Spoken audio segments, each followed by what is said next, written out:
येतोय येतोय बोला. माझं नाव संदीप मुक्कळ. मी संभाजीनगर मधून आहे. सिडको महानगर मध्ये असतो. मला या कॉलवरून 2 महिने झाले. म्हणजे साधारणतः त्याचं कारण आहे सकस संतुलित आहार, 80% आणि 20% दररोजचा व्यायाम. यस.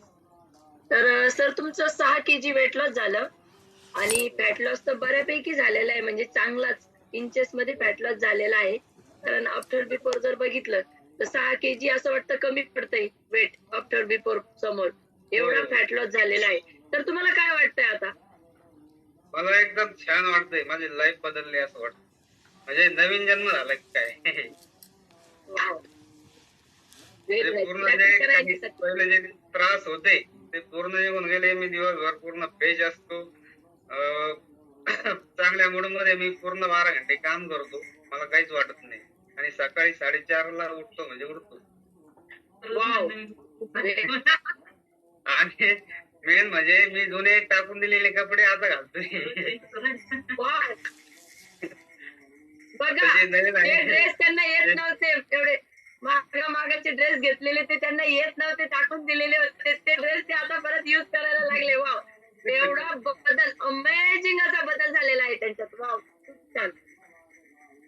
थँक्यू. ही सर्व आपल्या वेलवेस परिवाराची कृपा आहे. येस. तर सर डिसऑर्डर काय काय होते? काय म्हटलंय? म्हणजे त्रास काय होता तुम्हाला याच्या अगोदर? वजन जास्त वाढलेलं होतं, त्रास काय होत होता? वजन वाढलेलं होतं, ऍसिडिटीचा त्रास होता, मुळव्याधीचा त्रास होता, आणि असं काम करायची इच्छा नाही व्हायची.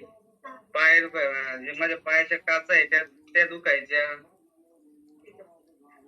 म्हणजे ते आता पूर्ण हे झालंय. खूप छान खूप छान.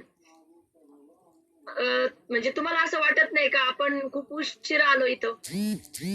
हो, उशीर झाला. त्याच्या पहिले कधी यायला पाहिजे नव्हतं? काय म्हणजे तुमची फिलिंग सांगा, तुम्हाला काय वाटतंय? मी इथे येऊन उशीर केला का मी लवकर आलो, काय नेमकं काय वाटतंय? मला असं वाटतंय मला उशीर झाला, मी याच्या पहिलेच यायला पाहिजे नव्हतं याच्यामध्ये, त्या फॅमिलीमध्ये. Yes, very nice. तर याच्या अगोदर जर आले असते तर काय बदल झाला असता? बदल म्हणजे माझ्या आई 4 महिन्यापूर्वी गेली ना, तर ती आज आपल्यामध्ये असती. जर तुम्ही एक परिवार जर मला 2-3 वर्ष पहिले 2 वर्ष पहिले भेटला असतात तर तिला आपण जाऊन असतो दिलं, तिला या परिवारामध्ये सामील केलं असतं आणि तिची पण तब्येत पूर्ण सुधारली असती. तिचा जो त्रास होता तो पूर्ण गेला. येस, म्हणजे उशिरा आलो याचा खूप पस्तावा आहे त्यांना, कारण काल सुद्धा त्यांनी खूप म्हणजे असं कळकळ करून सांगितलं, जर कधी तुम्ही लवकर भेटला असता तर नक्कीच आम्ही आमच्या आईला जाऊन दिलं नसतं, कारण त्यांना हृदयचा झटका, अटॅक आलेला होता. तर शुगर, डायबिटीज, बीपी, शुगर, वेअर लॉट, वेअर वेट, थायरॉइड, म्हणजे भरपूर तिला त्रास होता त्या दुखण्याचा. प्रमाण वाढलेलं होतं आणि ऑपरेशन पण झालेले होते. समजा मग दुखण्याने त्रस्त होती ती, नाही तर म्हणजे लवकर जर आपलं संपर्क झाला असता किंवा आपण काहीतरी केलं असतं. येस. तर मोको सर, तुमच्या भावना आमच्या लक्षात आल्यात, कारण मोको सरांना जो त्रास होता त्याच्याही बेहतर, म्हणजे त्यांच्या आईला खूप त्रास होता आणि जर त्या वेलनेस फॅमिलीमध्ये असत्या, भरपूर दवाखाने केले नाही असे नाही, त्यांनी लाखांना पैसा ओतला आईसाठी, नुसती पैशाची धार लावलेली होती. जो म्हटलं तो दवाखाना ते करत होते, जिथं नाही, जिथं फक्त सांगायचा उशीर होता तिथं ते घेऊन जात होते. खूप काही दवाखाना केला, पण कोलेस्ट्रॉल लेवल हाय लेवलला होती आणि बीपी, शुगर, थायरॉइड तिन्ही त्रास त्यांना होते, त्यामुळं त्यांचा स्वर्गवास झाला. तर सर्वांनी एकच संदेश पोहोचवायचा आहे त्यांच्यातर्फे, का एकच, का आपल्या घरात जर असं कोणी पेशंट असेल तर दुर्लक्ष करू नका, दुर्लक्ष करू नका. जर दुर्लक्ष केलं तर याचे विपरीत भाव होतात. आणि आज पैसा असं वाटतं का खूप पैसा लागतो, खूप पैसा लागतो. मोका सर, मला सांगा, दवाखान्यात जास्त पैसे लागतात की इथं जास्त लागतात? दवाखान्यात जास्त पैसे लागतात. दवाखान्यामध्ये आपण त्यांना काहीच करू शकत नाही. ते जे किंमत बोलली तेवढे आपल्याला द्यावं लागतं. इथं आणि तसं ते नाही. इथं इथं पैसा जातो पण रिझल्ट येतो असंही. तो Yes. पण आणि आयुष्यभरासाठी. तर दवाखान्यात तुम्हाला असं विचारलं जातं का 3-3 वेळेस कसं वाटतंय, काय वाटतंय, किंवा तुमचा रिझल्ट घेतला जातो का, किंवा तुम्हाला नाही. चौकशी केल्या जाते का, किती गोळ्या घेतल्या, 2 दिवसाच्या राहिल्या का, 1 दिवसाच्या राहिल्या का? नाही. तसं काहीच नसतं दवाखान्यात. आपल्याला गरज असते. आपल्याला फरक पडला तर ठीक आहे, नाही पडलं तर आपण रिपीट जात असतो. आणि ते गेल्यानंतर ते म्हणत नाही का तुम्ही आता ह्यावेळेस आले मग फी देऊ नका, चार्जेस देऊ नका, किंवा मेडिसिनचे जे आहे ते देऊ नका. द्यावंच लागतं ते. येस. तिथं आनंद खाण्यापेक्षा मिळतो का दवाखान्यात गेल्यावर? तर आनंद मिळतो का दवाखान्यात गेल्यावर? नाही मॅडम, तेवढ्यापुरतं तेवढा फरक पडत असतो.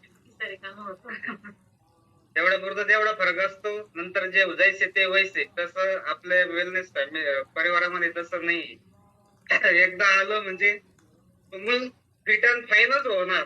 तुमचा कुठलाच त्रास नाही राहणार तुम्हाला.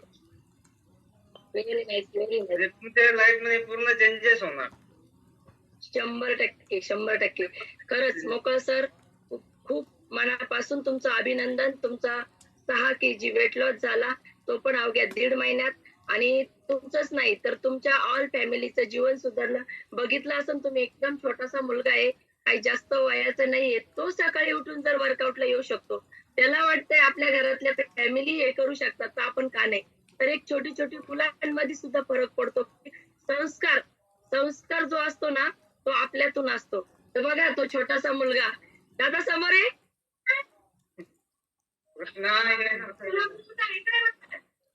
यस. तर या मुलांवरती परिणाम होतो. जसं घर वातावरण तसं मुलांवरती परिणाम होणार आहे, हे नक्कीच होणार. तर बघा, छोटासा मुलगा आहे आणि तो वर्कआउट साठी आलेला आहे. काय वाटलंय बाळा तुला आज? छान वाटतंय, लाईफ मध्ये चांगलंय. अरे वा, हे महिना बाद. तुझं नाव काय? माझं नाव चैतन्य. पूर्ण नाव. चैतन्य. नावातच बघा चैतन्य आहे त्याचं, म्हणजे मन कसं चैतन्य आहे. पूर्ण नाव सांग. माझं पूर्ण नाव आहे चैतन्य चैतन्य TAWN41 MOKAL. तुला मी स्पेलिंग बोल स्पेलिंग. यस, चैतन्य पवन मोकळ. तर खूप सुंदर नाव आहे आणि मुलगा सुद्धा खूप क्यूट आहे. तो खूप क्यूट आहे. तर डेली वर्कआउट करणार ना? थँक्यू. आणि काय घेणार? Fresh fresh. यस, हे होईना बात. तर बघा, आपल्यांमध्ये जसा बदल घडला तसा मुलांमध्ये पण बदल घडतो, कारण जसं आई वडील करतात तसंच मुलं करत असतात. तर नियमितपणे सर्वांनी जर वर्कआउट केला तर आपल्या बरोबर आपले मुलं नक्कीच करतील. यस, मोकळ सर, मोकळ मॅडम, धनंजय मॅडम, खूप खूप तुमचं सर्वांचं अभिनंदन. सुंदर असा तुम्ही सर्वांनी घेतला आणि तर असा तुम्ही सर्वांनी घेतला आणि